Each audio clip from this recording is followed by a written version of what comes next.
Bobby Manning here. Celtics winners 114-102 on the road in a tough environment. After Joel Embiid's MVP ceremony. Celtics largely didn't watch it. Al Horford gave him his due, and despite boos from the crowd, despite Embiid they were pissed. coming in as the MVP, Horford found his inspiration from an unlikely source and hit. yeah, that's true. It's worth mentioning. Hit a critical three late with the Sixers within 4. Grant just missed a 3. Brogdon got an offensive rebound and got it back to him for one of 5 3-pointers for Horford here tonight. An elite shooter. CLNS Media's Celtics coverage is brought to you by FanDuel. New customers get a no-sweat first bet up to $1,000. That's bonus bets back if your first bet doesn't win.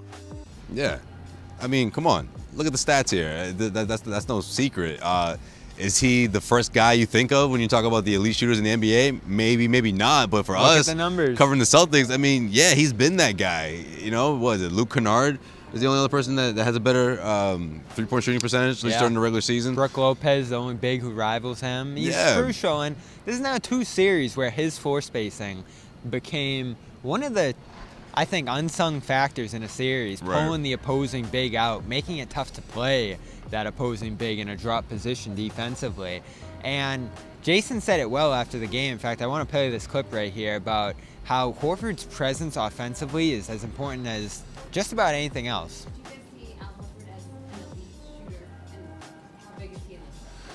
Yeah, whoever laughed at him earlier, shame on you. Al is definitely an elite shooter. And he's been that and proven that. And he's so important to what we're trying to accomplish as a team. How he's transitioned his game from early in his career to now being a knockdown shooter, being somebody that, you know, really makes our offense special, right? You know, you got me out there, you got JB. But, you know, the thing that really helps us is Al being able to space the floor, right? You got to worry about us getting to the basket. You know, if you want to come help, you know, we got shooters all around, and Al takes big shots and makes big shots. So, you know, I got all the trust in the world in Al whenever he's, you know, out there, whenever he has the ball, whenever he's shooting. So he puts Horford up there offensively with himself, with Jalen in terms of threats, and that outlet's been there all year for Tatum. He did slip to start the series, I think 2 for 12 before tonight.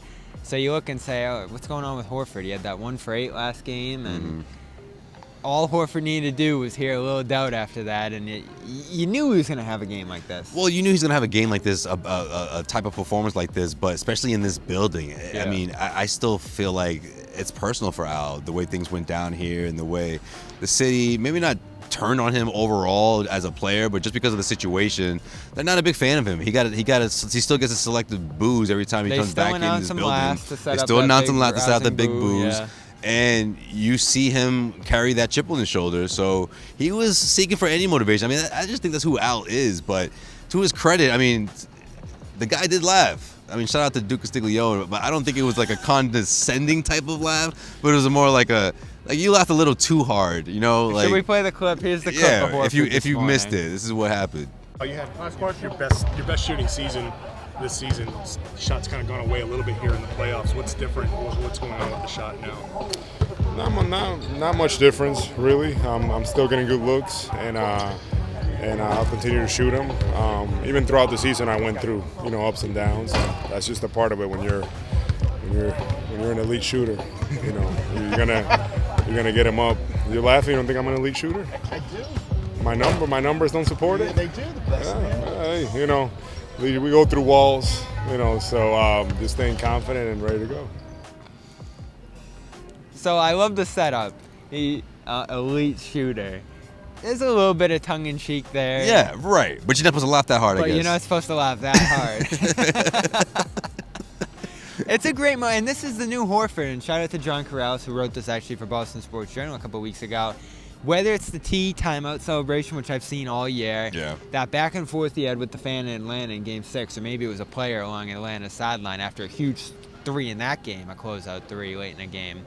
Tonight, whether it's the Philly crowd, whether it's Duke, or whether it's Embiid, he finds motivation, and it's something that pushes him, and that's exactly what John wrote, is that Horford's, unbuttoning a little bit, letting it loose, and showing his emotions here. And that's something, as we saw last year with the dunk on Giannis, after Giannis was kind of flexing on him in that series, gets Horford at age 36 moving. Yeah, you know what? That's exactly what I was going to point to. That was sort of the beginning of it, right? I just feel like he's entered this stage of his career where it's like, yeah, he's polished. Yeah, people are wondering how long he can keep this going, but there's been little to no drop-off, especially when we're talking about his shooting.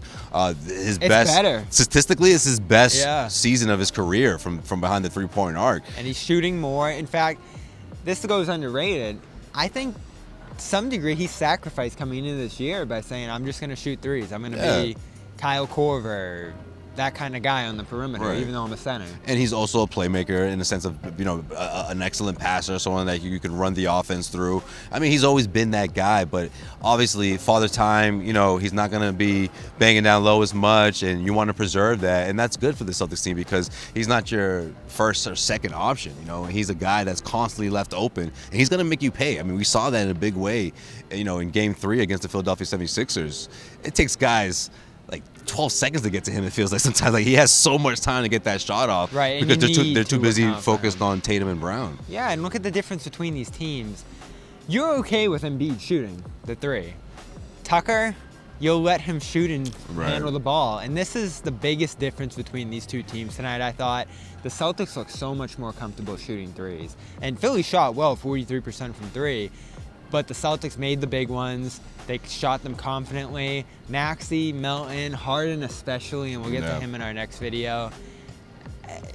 They look uncomfortable out there trying to match the Celtics' three-point volume. And for Horford, who's been shooting 8 to 10 threes all year, it's just another day. Right. And again, given the fact that, and this is what triggered the whole response, this morning at shoot-around, given the fact that he hasn't been knocking those shots consistently throughout most of the series, we knew he was going to bounce back, and maybe this was that little motivation to get him there. But one way or another, this was going to happen, and it was a perfect time for this to happen here in this building the night where Joel Embiid is awarded MVP in front of this crowd, and the Celtics got out to that huge run in the first quarter.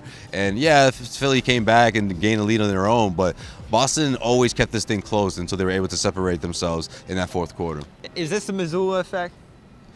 Clapping back. Maybe. Everybody's got to clap back. Maybe. I mean, obviously, any spite. you got to walk the walk first. But I mean, yeah, maybe a little bit. You sort of follow that lead in the sense of you're doing your job, you're staying consistent. So you got to remind people every once in a while that, hey, I am that guy. So so those kind of lines sort of squeak out every once in a while, and I'm sure Celtics fans up to this point can say the same thing about Joe Mazzulla, man. You don't know what kind of comments he's gonna get, what kind of smart ass remarks he'll get. But I love it, man. It's the identity of this team. They got a chip on their shoulder. They got a lot to prove. They're out to shut up the naysayers and correct people who laugh a little too hard at their jokes. And create outside motivation, right? Yeah. That's Missoula. Missoula did correct himself with the worst coach ever line. Said it was because he didn't congratulate Smart on winning the Hustle Player of the Year. So take that for what it is. That's available on CLNS Media along with all this other post-game reaction. Celtics beat the Sixers, and Al Horford a big part of it with the closeout three. I'm Bobby Manning, Joseph Pavone. We're going to talk about Jaylen Brown's role in all of this next as the Celtics try to take a 3-1 lead on Sunday afternoon. The Garden Report is brought to you by BetterHelp. If you want to live a more empowered life, therapy can get you there. Visit BetterHelp.com/garden today to get 10% off your first month. This edition of the Garden Report is also brought to you by Athletic Greens. Visit athleticgreens.com/garden for a free 1-year supply of immune-supporting vitamin D and 5 free travel packs with your first purchase.